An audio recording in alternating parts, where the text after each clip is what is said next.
Pessoal, infelizmente a gente teve uns problemas com as últimas aulas. Gravei aí para vocês algumas videoaulas sobre a nossa matéria, mas elas ficaram completamente sem som. Não consegui recuperar o som das aulas, então aqui de última hora, né? Tô regravando essas aulas para vocês, mas tá tudo certinho, elas não são aulas muito densas, não. Pessoal, a gente vai falar primeiramente sobre o sistema digestório. E como eu sempre gosto de começar as minhas aulas, eu acho que a gente tem que fazer um questionamento do motivo para o sistema existir no nosso corpo. O sistema digestório ele está associado à nossa alimentação. E pensando um pouco nisso que eu acabei de falar, a gente tem que pensar: por que nós comemos? Vou dar uns segundos para vocês me responderem essa pergunta. Por que nós precisamos comer? Talvez você tenha me respondido: a gente precisa comer porque a gente sente fome. Tá, mas a fome é uma reação, é uma coisa diferente.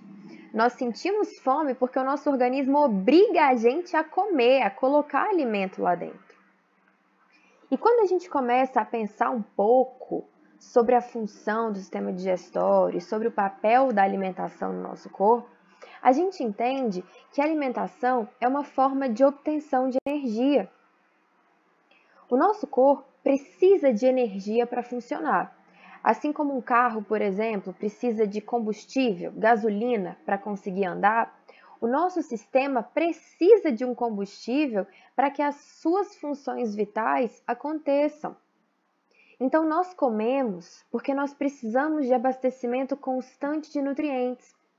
O nosso corpo está ativo 24 horas por dia. Ele precisa de nutrição para funcionar. E a maior parte dos seus nutrientes, do seu combustível, ele não consegue produzir sozinho. Então, ele precisa de uma fonte externa que possa ser colocada no interior dele, no interior do corpo, para que ele transforme essa fonte de nutriente em energia para a gente funcionar. A gente vai chamar esses nutrientes de material nutritivo. E esses materiais são todos os tipos de alimentos que a gente consome. As vitaminas, as proteínas, os carboidratos, sais minerais, lipídios. Cada alimento diferente, cada grupo de alimentos vai ser responsável por fornecer para nós um tipo de nutriente específico. E esse tipo de nutriente específico vai servir para fazer alguma coisa do nosso corpo funcionar. Por exemplo, nós precisamos de proteína para produzir, por exemplo, nossa massa muscular. A gente precisa de carboidrato para transformar eles em energia e permitir que nossas células estejam em atividades. Nós precisamos dos lipídios, que são as gorduras, para que a gente forme, por exemplo, a nível celular, membrana plasmática, ou para que a gente forme reserva energética, tecido adiposo, para que a gente forme essas gordurinhas que nós temos no nosso corpo. Energia, reserva energética, como eu falei para vocês, aquecimento do nosso corpo.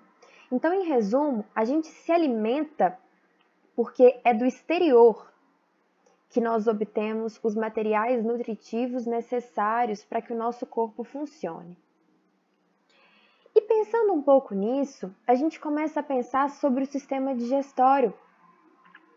A gente já entendeu que a gente precisa consumir alimento porque é dos alimentos que vem energia para a gente funcionar.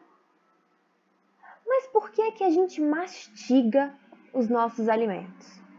Essa resposta é um pouco mais fácil, né? A gente mastiga porque a gente não consegue engolir um alimento inteiro. Mas será que é só por isso?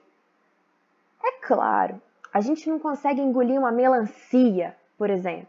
Então, realmente fica mais fácil engolir, deglutir, se a gente partir ela em pedaços menores. Mas será que esse é o objetivo principal? O objetivo principal da mastigação é tornar os alimentos muito pequenininhos. Tão pequenininhos a ponto deles estarem solúveis no nosso organismo, ou seja, dissolvidos no nosso organismo em pedaços minúsculos, porque aí sim o nosso organismo consegue capturar essas partículas bem pequenininhas, transformar essas partículas em nutrientes e colocar dentro do nosso corpo circulante o material nutritivo que existe em cada um desses alimentos. Então a gente mastiga para diminuir o alimento em partículas muito pequenas, porque são essas partículas que a gente consegue absorver. Dei o exemplo da melancia. A gente não consegue pegar uma melancia, engolir ela e transformar rapidinho em energia. Mas se a gente mastiga, a gente transforma partículas de melancia em um material que o nosso corpo consegue absorver bem mais fácil. Isso é bom para nós. Esse vídeo é para mostrar para vocês o caminho da digestão. Observem como que o nosso sistema digestório é formado por uma rede de tubos. Na região abdominal, a gente tem uma concentração maior de órgãos. Mas ainda assim a gente consegue ver uma estrutura meio tubular. E aqui embaixo a gente tem o final do sistema digestório. O sistema digestório é então o sistema responsável por transformar os alimentos em energia. É ele que vai fazer todos os processos associados ao consumo de alimentos e à digestão. Ele vai quebrar e absorver os nutrientes dos alimentos para que a gente tenha energia. Prensar alimentos, mastigar, engolir, digerir e absorver os nutrientes são as funções desse sistema. E o nosso corpo não gasta energia à toa, não.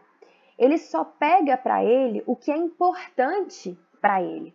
Aquilo que é lixo, que pode ser descartado, ele vai descartar.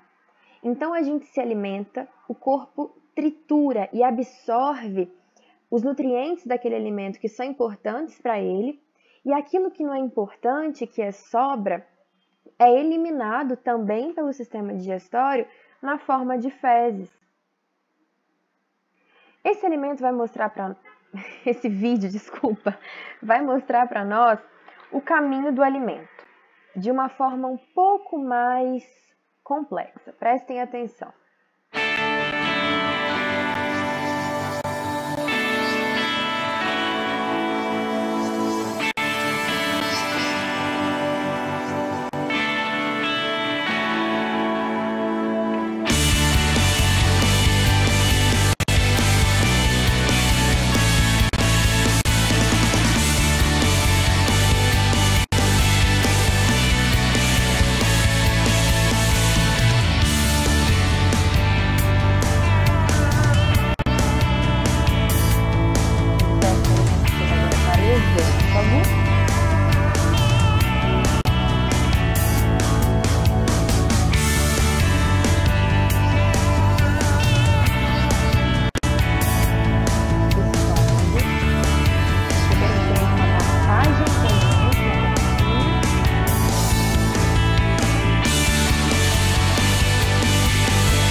Ótimo, né? Esse vídeo ele facilita muito a gente visualizar o que o alimento está fazendo, o que o bolo alimentar está fazendo dentro do nosso organismo depois que a gente coloca ele para dentro, né? Através da nossa boca. Então, quando eu falo sobre sistema digestório, fazendo um parênteses aí, antigamente era comum a gente encontrar nas bibliografias uma nomenclatura de sistema digestivo.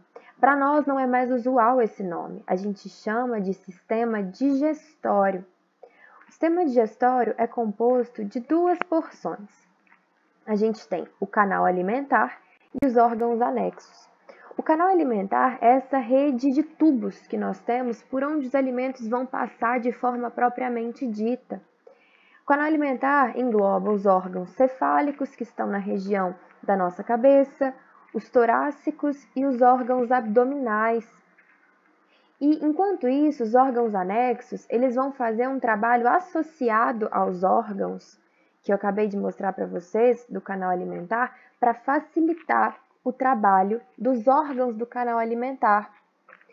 Os órgãos anexos são as glândulas. Nós temos glândulas salivares, que vão produzir saliva, fígado e pâncreas, que vão produzir algumas outras substâncias que vão facilitar tanto a digestão quanto a absorção dos alimentos através desses órgãos aqui. Então, a gente tem um pessoal, um conjunto de órgãos trabalhando e uma porção de órgãos anexos ajudando esses órgãos a trabalhar. O sistema digestório é bem complexo, mas ao mesmo tempo é simples quando a gente entende o que está acontecendo. E a digestão começa na boca. Talvez vocês já tenham escutado isso em algum momento da vida de vocês, e é verdade. Mas por que será que a digestão começa na boca?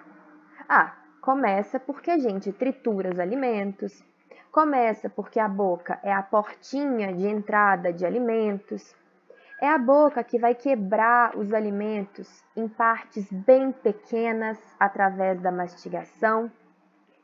A boca também vai umedecer o alimento com saliva, e aí tem uma informação interessante. É óbvio que a boca está fazendo tudo isso. É óbvio que ela está triturando, quebrando em partes bem pequenas. Mas é na boca que a gente tem um sistema, vou chamar assim, que é a saliva. A saliva não é só uma aguinha que vai umedecer o alimento. A saliva tem algumas enzimas que vão ser responsáveis por quebrar alguns dos nutrientes que nós temos. A nossa saliva possui uma substância que é a amilase salivar. A gente vai falar sobre isso mais para frente. Mas essa amilase salivar é uma enzima que quebra amido. Olha como parece. Amilase, amido. Amido é um tipo de carboidrato. Por exemplo, a gente encontra na batata, na cenoura. E no momento em que a saliva entra em contato com esses carboidratos, ela começa a quebrar, a digerir esses nutrientes já na boca. Então, além da boca ter essa função mecânica, ela vai ter essa função também enzimática, essa função química, porque ela é responsável por triturar e, ao mesmo tempo, iniciar a digestão propriamente dita do alimento através do contato com essa enzima presente na saliva. Quando eu falo sobre boca, eu estou falando desse conjunto de estruturas. Eu estou falando sobre os lábios, que são essas carninhas que a gente sorri, que a gente usa para beijar, que a gente usa para fazer bico. No interior da boca, a gente tem gengiva. Ao redor da boca, nós encontramos dentes. No interior da boca, a gente encontra um músculo muito importante para a nossa digestão e para a mastigação, que é a língua. E formando a cavidade superior, o teto da boca, a gente tem o palato mole e palato duro, que formam céu da boca. Todas essas estruturas formam um conjunto de boca, que é a porta de entrada de alimentos do nosso organismo. Coloquei esse slide só para a gente descontrair, eu acho ele divertidíssimo. Quando eu estava montando essa aula já há algum tempo, joguei no Google, né? Anatomia da boca. E a gente tem que lidar com essas imagens aqui, ó. Olha que coisa maravilhosa, olha essa língua, que coisa linda. Eu preciso confessar que imagens da anatomia da boca não são as coisas mais bonitas que a gente vai ver. Mas é importante que a gente visualize uma coisa dessa aqui para a gente entender quais são as estruturas que a gente está vendo, né? Escolhi essa que eu achei mais bonitinha, mais ilustrativa, mas a gente consegue ver as estruturas mais importantes dela aqui. Nós temos lábio inferior, lábio superior, temos a arcada dentária, que é formada pelos nossos dentes, como a gente acabou de ver. Aqui em evidência a língua, úvula. Mas aqui atrás a gente observa uma coisa que é muito importante, que é a faringe. A faringe é uma porção de tubo que nós temos, tubo muscular, que faz um contato tanto do sistema respiratório quanto com o sistema digestório. Mas pensando só no sistema digestório, a faringe vai ser o tubo que vai receber o alimento no momento em que a gente engole, e é a partir daqui da faringe que o alimento vai para o esôfago, e aí a gente não tem mais controle sobre o caminho que ele vai percorrer no nosso corpo. Aqui dentro da boca a gente escolhe mastigar, escolhe velocidade que mastiga, escolhe a hora que a gente vai engolir ou não, se a gente quer engolir ou não. Uma vez que a gente empurra esse alimento para a faringe, o caminho que ele vai percorrer no interior do nosso corpo é por conta própria. E quem vai fazer essa mistura de alimento com a saliva é o músculo que nós temos associados à mastigação, que é a língua. A língua todo mundo conhece, é uma coisa muito simples. A gente tem a porção anterior, que a gente vai chamar de corpo da língua, que é a porção que faz movimentos mais mecânicos, movimentos mais fortes, se é que eu posso dizer assim. A língua vai permitir que a gente faça a deglutição do alimento, porque ela vai empurrar esse alimento para trás. Ela vai participar da mastigação, movimentando o bolo alimentar que está na boca de um lado para o outro, misturando aquilo com a saliva que está sendo jogada durante a mastigação. A língua também é um órgão associado ao paladar, à gustação. Vocês devem estar reparando, existem vários pontinhos aqui na língua que a gente vai chamar de papilas. São as papilas gustativas, que são sensores de sabor. Essas papilas identificam o alimento que está encostando ali, se é doce, se é salgado, se é amargo, se é azedo. Existe um outro sabor que é o umami, que é o sabor do sushi, né? Eles falam sobre isso também. Mas são sensores que vão capturar essas informações e mandar para o sistema nervoso, para que ele interprete qual que é o alimento que está ali a partir dessa identificação que as papilas fizeram. Além disso, como ela é um órgão que está se movimentando o tempo inteiro de forma frenética, assim, ela atua também na articulação de palavras. A minha fonação depende da posição da minha língua. É por isso que os idiomas são tão diferentes também. Cada idioma tem as suas particularidades de fonação. Cada palavra vai gerar um movimento na língua diferente. Por isso que a gente tem vários sons, a gente tem vários sotaques também, né? Por exemplo, fala aí paralelepípedo sem movimentar a língua. Prende a sua língua e fala paralelepípedo. Fala, sei lá, abacaxi. Abacaxi. É difícil, porque a nossa língua participa dessa articulação de palavras. O corpo que a gente está falando até agora é a parte mais móvel da língua. Mas aqui atrás a gente tem uma parte de fixação, porque ela é um músculo, né? Ela tem uma raiz, que é uma raiz de inserção, que vai segurar ela no lugar exato que ela tem que ficar, até porque a gente não pode correr o risco disso aqui estar solto e da gente engolir a língua, por exemplo. Então a gente precisa de uma região de fixação, que é a raiz, e uma região que é mais móvel, que é o corpo da língua. A pontinha anterior a gente vai chamar de ápice. Essa porção superior da língua a gente chama de dorso e lá atrás a gente chama raiz da língua. Observem que lateralmente, próxima à raiz da língua, nós temos aqui o que a gente vai chamar de tonsilas. tonsilas palatinas, que são as famosas amígdalas. Tudo isso participa da estrutura da língua e lembrando sempre que ela é um órgão muscular muito importante não só para o sistema digestório, mas para todas essas outras funções que a gente discutiu até aqui. Na boca também a gente encontra dentes, nossas dentições. E é interessante falar que os nossos dentes possuem características diferentes. Nós temos dentes com anatomias diferentes porque eles vão exercer papéis diferentes na nossa mastigação.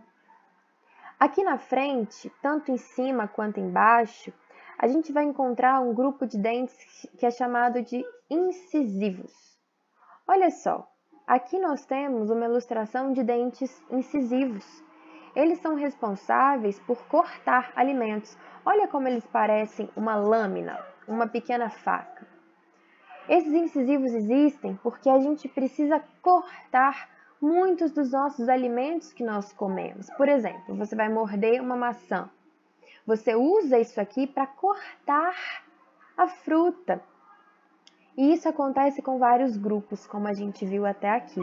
Você vai morder um pão, você precisa desses dentes para poder morder, e aí, por aí vai. Logo após os incisivos, a gente encontra um grupo de dentes chamados de dentes caninos. A anatomia deles parece uma pequena lança. Isso se dá pelo fato de que esse grupo de dentes é responsável por prender alimentos. Ele prende e ele rasga os alimentos, como pedaços de carne, por exemplo. Se nós precisamos arrancar um pedaço de carne, pensando mais também na vida selvagem, né? A gente não trabalha tanto assim mais. Mas está num churrasco, vai comer uma asinha de frango, vai comer uma coxinha de frango. A gente usa esses dentes para fixar o alimento e para puxar, para arrancar um pedaço deles. Por isso que eles têm essa anatomia de lança. E o restante dos dentes, tanto os pré-molares quanto os molares, tem um formato maior. E esse formato é útil porque eles são dentes associados ao esmagamento dos alimentos. Eles fazem a prensa. Então, depois que o alimento é cortado ou retirado, arrancado do lugar, a gente tem um grupo de alimentos que vai um grupo de dentes que vai amassar esses alimentos. E o conjunto disso aqui trabalha o tempo todo em harmonia, Cada um com suas principais funções, mas todos eles trabalhando, colaborando com o objetivo principal, que é triturar os alimentos em o menor pedaço possível, para que a gente já degluta esse alimento nas suas menores proporções. Associado à nossa boca, a gente encontra também as glândulas salivares, que são as glândulas produtoras e secretoras de saliva. Para quem já assistiu o vídeo de sistema endócrino, a gente falou um pouco sobre o que são glândulas, como que elas trabalham, e as glândulas salivares são um exemplo disso. Nós encontramos glândulas salivares em 3 pontos específicos do nosso crânio. Aqui, aqui e aqui, daqui a pouco eu dou nome para elas. Mas observem a disposição dessas glândulas e observem que todas elas têm uma relação com a boca. É óbvio, o produto dessas glândulas precisa ser jogado dentro da boca, senão não serve para nada. Então, é óbvio, faz sentido que elas estejam associadas à boca.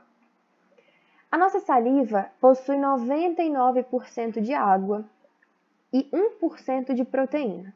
Dentro dessas proteínas entram as enzimas que eu acabei de falar para vocês ali na frente, que tem um exemplo de amilase salivar.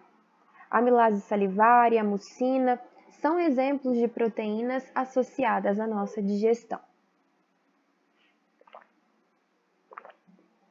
A saliva umedece o alimento, facilitando a quebra dele, facilitando a deglutição. Imagina que você vai comer uma torrada sem saliva, sem água. E você precisa engolir essa torrada. Olha o sacrifício que é. Engolir um comprimido já é difícil, eu acho muito difícil. Imagina engolir um alimento seco, engolir um pedaço de picanha sem umedecer isso. Muito difícil. Ela vai formar também o bolo alimentar, porque enquanto você está umedecendo e mastigando o seu alimento, você está formando uma pasta. Essa pasta a gente chama de bolo alimentar. A amilase salivar é a enzima digestiva, como a gente já discutiu, responsável pela digestão do amido. O amido é um carboidrato, ele é um nutriente que precisa ser quebrado e quem vai fazer a quebra dele é a proteína, a enzima chamada de amilase salivar. Ela está atuando diretamente na digestão. E nós temos também uma outra proteína que é a mucina, que ela está associada com a limpeza dos dentes e prevenção de cáries também. Os nossos dentes são suscetíveis a se sujarem o tempo todo, tá? Falando assim de jeito simples. Eles estão expostos o tempo todo a alimento, a bactérias. Então é natural que essas bactérias que estejam ali afetem, até de forma direta, né, a sua estrutura. Mas nossa saliva tem uma enzima, uma substância que vai estar associada à limpeza dos dentes. Não significa que você não precisa nunca mais escovar os seus dentes, porque uma hora ela não vai ser suficiente, até pelos nossos hábitos alimentares, né? Cada vez mais cheios de carboidrato. Mas ela ajuda a que seus dentes não acumulem tanto biofilme, por exemplo. Biofilme é uma cobertura de bactérias que a nossa boca tem, que vai se formando nos dentes ao longo do tempo. E removendo essas pequenas partículas de alimento, ajudando a prevenir as bactérias da boca prejudiciais para nós, ela previne também a cárie. Quando a saliva evita a proliferação exagerada de bactérias e promove, de certa forma, a limpeza dos dentes, ela está evitando que a gente tenha um acúmulo muito grande de bactérias a ponto das bactérias destruírem o material dos dentes, formando a cárie. Então, a nossa boca ela tem uma regulação própria e uma estrutura muito própria associada à nossa digestão. Quando eu falo sobre as glândulas salivares, eu estou falando sobre a glândula parótida, que fica na região das nossas bochechas. Embaixo da língua, a gente encontra uma glândula chamada glândula sublingual e lateralmente a ela, a gente encontra a glândula submandibular. As três trabalham ao mesmo tempo e elas estão produzindo o tempo inteiro saliva. Se vocês passarem aí a língua ao redor da bochecha de vocês agora, na parte interna, vocês vão sentir uma bolinha. Passem aí a língua, passeiem com a língua pela lateral da bochecha. Acharam? Se você deixar a língua aí alguns segundos, você vai sentir que tem um líquido escorrendo na parede da sua bochecha. Esse líquido é a saliva, que está sendo produzida pela glândula parótida e sendo jogada no interior da sua boca o tempo todo. Assim como glândula sublingual e glândula submandibular. Todas produzem saliva e elas existem ao redor da nossa boca para liberarem saliva e aumentarem a superfície de contato do alimento com a saliva durante, principalmente, a mastigação. Mas elas também fazem a lubrificação da nossa boca, que é extremamente importante.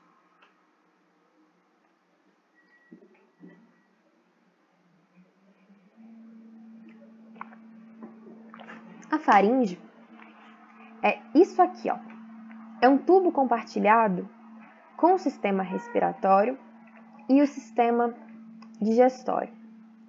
Essa parte da faringe é a parte que vai interessar para nós, enquanto a gente está falando sobre o sistema digestório, porque ela vai conduzir o alimento da faringe até o esôfago. Ela recebe o alimento da boca e transporta esse alimento para o esôfago para que o alimento seja levado até o estômago. O esôfago parece uma mangueira. Ele é um tubo muscular oco que vai ser a conexão da parte superior do sistema digestório com a parte inferior, a parte dos órgãos, assim, a maior concentração dos órgãos, não é? Então, esôfago conduz o alimento até o estômago. O estômago é um órgão muito interessante. Ele está localizado na região esquerda do nosso abdômen, próximo ao plano mediano. E ele tem duas aberturas, que eu vou chamar aqui para nós, é só para nós, tá? Não pode pôr na prova isso não, de portinhas. A primeira portinha é a porta que recebe o alimento do esôfago e coloca dentro do estômago. E a segunda portinha é a portinha que pega esse bolo alimentar dentro do estômago e leva para o intestino. Essas aberturas são chamadas de ósteo. O primeiro ósteo é o ósteo cárdico e o segundo é o ósteo pilórico.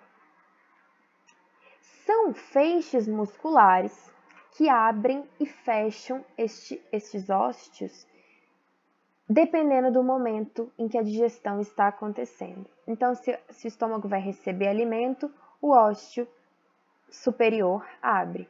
Se o estômago já fez a digestão do que precisava aqui, ele abre esse ósteo pilórico e libera esse bolo alimentar para o intestino. Isso tem uma regulação própria e funciona perfeitamente de forma sincronizada. O nosso estômago produz suco gástrico. É um suco muito ácido que tem como função principal digerir proteína. Atenção para essa informação que ela também é muito importante. A gente começa a perceber que cada região do sistema digestório é responsável por digerir uma maior concentração de algum nutriente. A boca tem como principal função digestão de amido. O estômago tem como principal função digestão de proteína, principalmente as carnes, não é? Que são as coisas que a gente consome. Ovos, carne, qualquer tipo de proteína é digerido aqui no interior do estômago pelo suco gástrico. Por isso que quando a gente come, por exemplo, um prato de salada, a gente pode comer 1 quilo de salada. Isso vai encher o nosso estômago, mas daqui a algumas horas a gente já está com fome de novo, porque o estômago já está vazio, ele já liberou esse tanto de salada sem proteína, né? Vamos falar assim, com pouquíssima proteína, lá para o intestino. Agora, se você come uma feijoada, você coloca aqui pé de porco, orelha de porco, barriga de porco, joelho de porco e carnes e carnes e carnes, o seu estômago precisa digerir agora muita proteína. Então, ele precisa segurar o alimento aqui muito mais tempo do que ele teria que segurar se fosse uma salada. Então, essa digestão e a dificuldade da digestão vai depender também do tipo de alimento que nós estamos consumindo. Mas aqui dentro do estômago, acontece digestão de proteína. A anatomia do estômago é simples. A gente tem um órgão no formato de um balão com duas curvaturas. A curvatura lateral é maior, então a gente vai chamar de curvatura maior. E a curvatura interna, que é menor, a gente vai chamar de curvatura menor. A porção superior do estômago, que aparece aqui também, é o fundo. A maior parte do órgão é o corpo. E essa região final é a região pilórica do estômago. Essa região que vai se comunicar com o duodeno, lá do intestino. Temos aqui uma comunicação com o esôfago e temos lá embaixo uma comunicação com o intestino.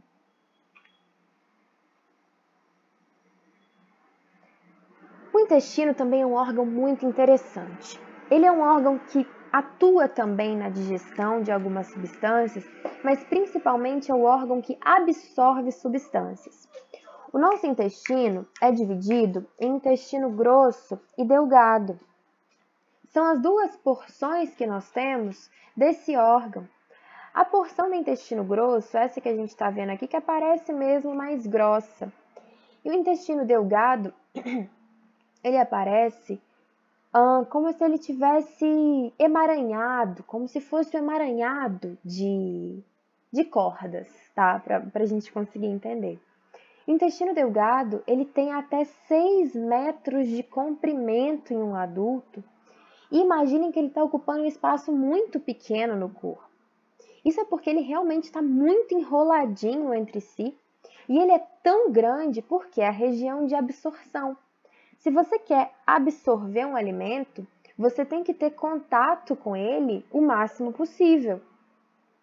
Então, nada mais normal do que fazer um órgão enorme para ter contato com o alimento o máximo possível, fazendo com que seja aproveitado daquele bolo alimentar a maior porção dele que a gente puder. Por isso o intestino é tão grande, ele é o órgão que absorve. E o nosso intestino, o intestino delgado, ele tem 3 porções. A porção do duodeno, que vai receber secreção do órgão anexo da glândula, né? Pâncreas. Temos aqui a segunda porção, que a gente já vai ver, que é a porção do jejuno. E a terceira porção do intestino delgado é o íleo, que vai se comunicar com o intestino grosso. A porção móvel do intestino delgado, que nós estamos vendo aqui como se fossem cordas, é chamada de pregas circulares. Olha que legal! A gente tem aqui no duodeno a comunicação com o estômago. Quando o duodeno se transforma na parte mais móvel do intestino, a gente encontra jejuno. E na porção final do intestino delgado, a gente tem o íleo, que vai desembocar lá no intestino grosso. O intestino delgado, ele está fazendo absorção de alimentos. Então, ele precisa ter contato o máximo possível com o alimento. Não sei quem de vocês já comeu dobradinha, mas pensem na dobradinha. Só para a gente imaginar, tá? A dobradinha tem umas coisas que a gente chama de microvilosidades, que parecem uma escovinha. O interior do nosso intestino é formado por um tecido parecido com aquilo, que são as microvilosidades do nosso intestino. Essas microvilosidades são curvas de tecido que vão aumentar a superfície de contato. Deixa eu explicar. Imagina aqui, ó, vou tentar fazer um desenho com esse pointer. Imagina que a gente tem aqui uma linha de 5 centímetros de comprimento, ó, uma linha simples. Agora imagina que a gente colocou um alimento aqui em cima dessa linha. Esse alimento vai ter uma superfície de contato de 5 centímetros com a parede do intestino. Então o intestino tem 5 centímetros de absorção daquele alimento e só. Agora imagina que a gente pegou uma linha de 5 centímetros e a gente colocou em cima dela um tecido que é todo cheio de curvaturas. Então a gente tem agora uma superfície de contato muito maior, ocupando o mesmo espaço de uma linha reta. Se a gente tem muito mais tecido num espaço menor, significa que com essas microvilosidades, com essas curvaturas, essas escovinhas, né? A gente tem maior área de contato com o alimento, portanto, maior probabilidade de absorção.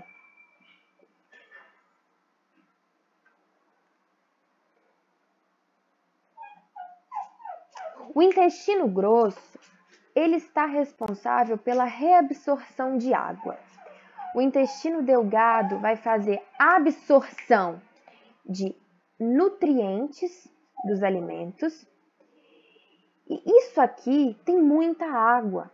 A gente tem que lembrar que depois que o alimento foi absorvido aqui, o restante é eliminado pelo nosso corpo na forma de fezes. Mas o bolo alimentar tem muita água. E o nosso corpo não pode perder água demais. Então ele precisa de um mecanismo de reabsorção que acontece nas alças do intestino grosso. Depois que esse alimento é absorvido no intestino delgado, que as partículas de nutrientes já foram jogadas para o interior do nosso corpo, o restante, entre aspas, o que é lixo, que não vai ser aproveitado, vai para o intestino grosso. Ó, ele chega aqui na região do cólon ascendente. Isso aqui começa a absorver a água que existe nesse lixo, né? Nesse excesso de estruturas, começa a absorver a água e começa a formar o que a gente vai chamar de bolo fecal. Aqui dentro, o material começa a ser processado, ele vai recebendo o aspecto de fezes até que ele seja eliminado pelo reto. O bolo passa pelo cólon ascendente, que está subindo, pelo cólon transverso, que está atravessando o nosso corpo de um lado até o outro. Ele desce através do cólon descendente, faz uma curvinha no cólon sigmoide e sai do nosso corpo pelo reto através do nosso ânus. Durante todo esse caminho, o intestino está reabsorvendo água, porque a gente não pode perder muita água, nosso corpo é 70% água, né? E ele então elimina somente os excessos da nossa digestão com um pouco de água. É muito interessante falar sobre isso, porque quanto mais desidratada a pessoa tá, mais ressecada ficam as fezes delas. Por quê? Porque se seu corpo tem muita água, o seu intestino permite que você elimine um pouco mais de água para formar suas fezes. Agora, se uma pessoa está com pouca água no corpo, se o corpo está desidratado, o intestino tem que tirar o máximo de água possível na formação das fezes, porque ele não pode perder ainda mais água. Portanto, quanto mais desidratada está uma pessoa, mais ressecadas são as suas fezes. E quanto mais hidratada está uma pessoa, mais hidratada também vão estar as fezes, porque o corpo pode perder um pouquinho mais nesse processo de digestão.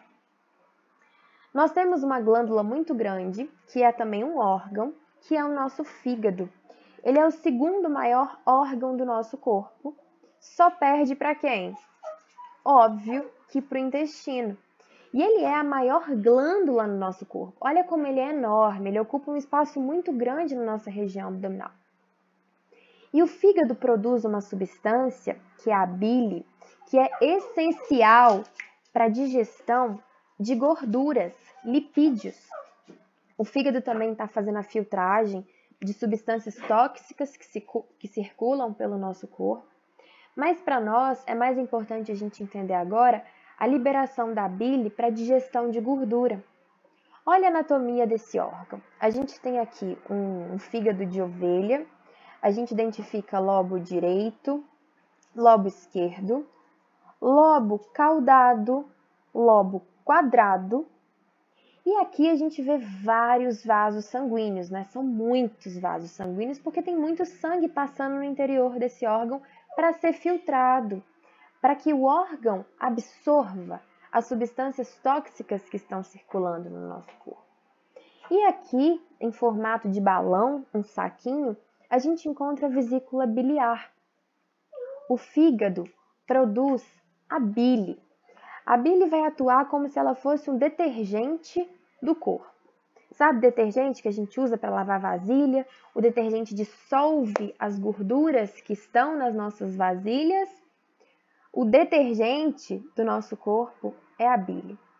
O fígado produz bile, armazena na vesícula biliar e no momento certo, a vesícula biliar manda essa bile para o interior do intestino para que durante a absorção dos nutrientes também seja feita a quebra das gorduras que estejam ali naquele bolo alimentar.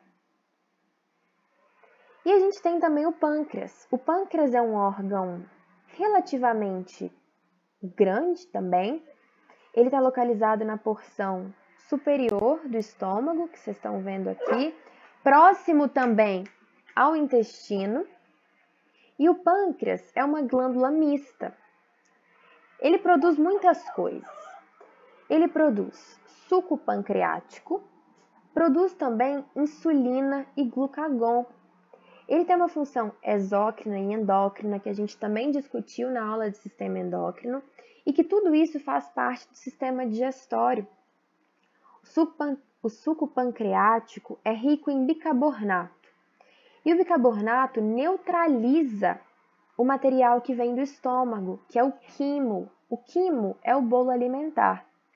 O estômago é muito ácido, ele joga muito ácido dentro do no momento em que ele está fazendo a digestão. E isso que está muito ácido vai direto para o intestino, mas não é bom que o quimo chegue tão ácido, isso é prejudicial para a nossa digestão. Então o pâncreas libera uma substância que vai neutralizar essa acidez, o suco pancreático, e isso vai gerar uma digestão mais tranquila para o intestino. Além do bicarbonato, ele produz também algumas enzimas que são ativadas só quando elas chegam na região do duodeno, para facilitar também a digestão. Só uma coisa importante que eu lembrei enquanto eu falava para vocês sobre o estômago, eu falei que ele é um órgão que produz um suco, né, muito ácido, e que ele digere proteína. Olha que coisa curiosa. O nosso estômago é formado por músculos, e músculos são formados por proteínas.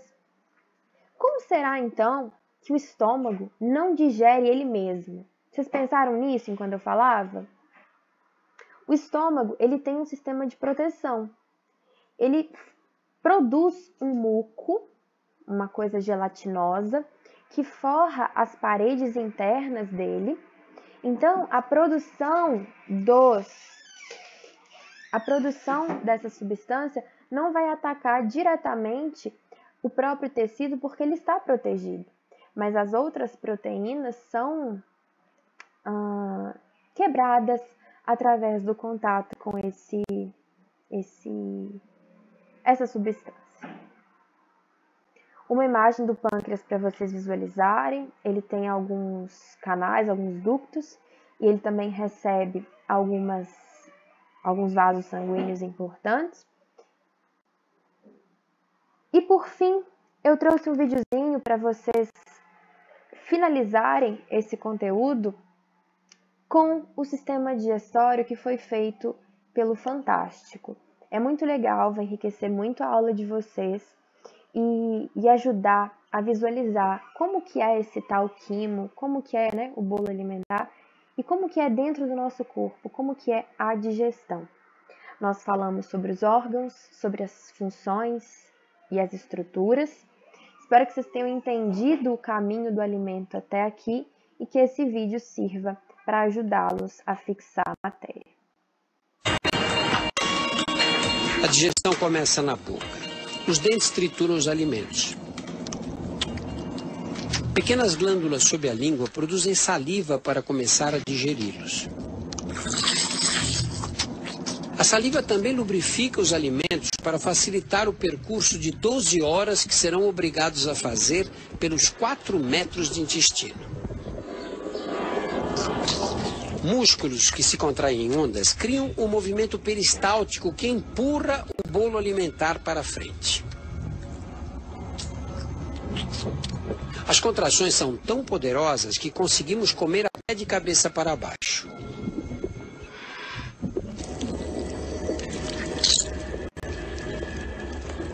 Pela primeira vez, uma câmera permite filmar em alta definição a chegada no estômago.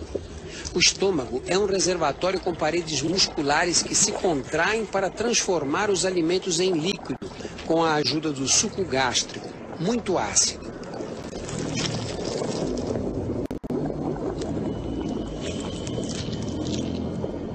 O ácido é tão corrosivo que as paredes internas do estômago precisam ser constantemente protegidas por uma camada de muco. Sem ele, surgem as úlceras. Cerca de 1 hora mais tarde, o estômago espreme a comida por uma passagem estreita, o piloro, que o separa do duodeno.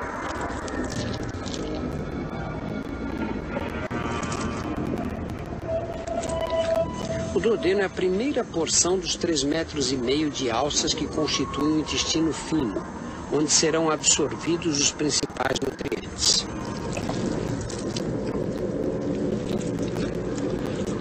O primeiro passo é dado pelo pâncreas, ao produzir um suco que neutraliza o ácido do estômago. A bile do fígado transforma as gorduras em gotas pequenas. O interior das paredes intestinais possui milhões de projeções microscópicas chamadas vilhos, que aumentam a superfície do intestino, facilitando a absorção. Depois de mais 1 hora e meia, o intestino já absorveu a maior parte dos nutrientes.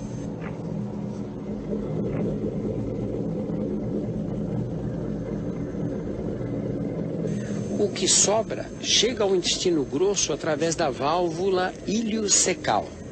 Essa válvula impede que os alimentos voltem no sentido inverso.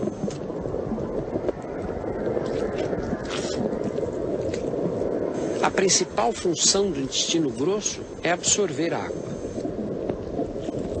O que sobra é uma mistura de restos alimentares, células mortas e bilhões de bactérias. As bactérias do intestino grosso não causam infecção. Elas são importantes porque produzem as enzimas que quebram os carboidratos complexos que o intestino não conseguiu digerir. Finalmente, depois de 12 horas, o corpo elimina o que sobrou da refeição.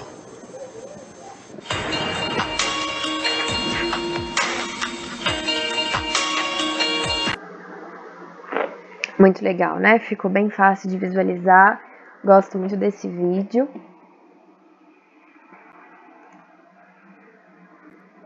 E eu tenho uma outra sugestão para vocês, que é esse vídeo da digestão, que se chama Uma Jornada Dentro do Corpo Humano, desse perfil, que é o Incrível. Ele é muito legal para vocês visualizarem de forma bem didática o caminho que essa uvinha vai fazer dentro do corpo. É um vídeo que tem 9 minutos, então eu nem vou reproduzir eles aqui para vocês, mas sugiro que vocês façam isso para visualizar o que está acontecendo dentro de cada órgão, como que é o líquido que é produzido aqui dentro, e qual que é o caminho exato que o alimento faz da boca até a saída dele no ânus. É claro, daquilo que não foi aproveitado pelo nosso corpo.